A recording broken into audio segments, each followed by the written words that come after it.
What's going on, guys? Welcome back to another episode of this week's Brick Built Mindset podcast. Again, thank you guys so much for tuning in and subscribing.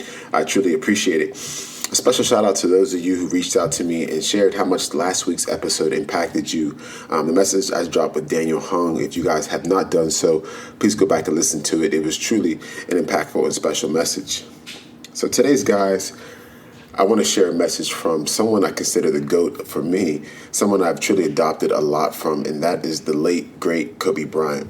I was listening to an interview from someone that was talking about Kobe and one of the lessons that they actually received from him before his passing. And the message was always be a kid.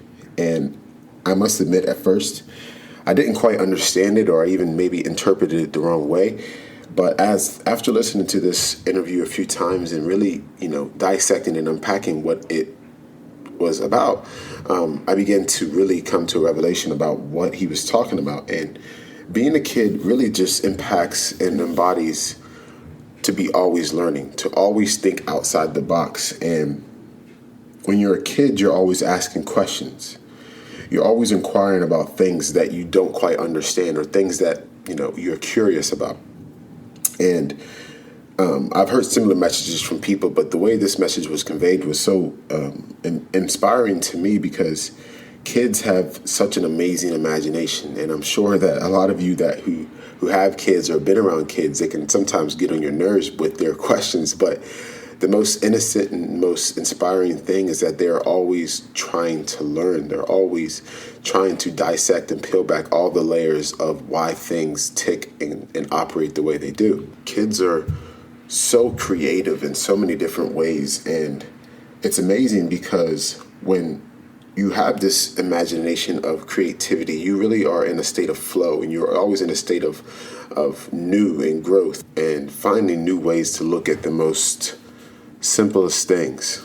And I know all of us have probably been told when we were becoming of age that we needed to grow up and we needed to mature and to be strict and to always be ready and be serious from time to time. And in some cases that may be true, but there's more growth and creativity when we approach things from a kid-like mentality. So today I wanted to share this message with you guys, not only because I was impacted and inspired by the interview that I heard, but because this year I had a goal to look at things from a different perspective. And stumbling upon this interview, I wanted to approach things in my life like a kid after hearing this and dive deeper into what makes things work the way they do, and to ask as many questions as I can so I can learn as much as I can. And I want to grow my perspective, and I want to experience everything that this life has to offer. So today, my invitation to you guys is to continue to be a kid, to soak up all that you can around you, and to never stop learning and to never stop exploring.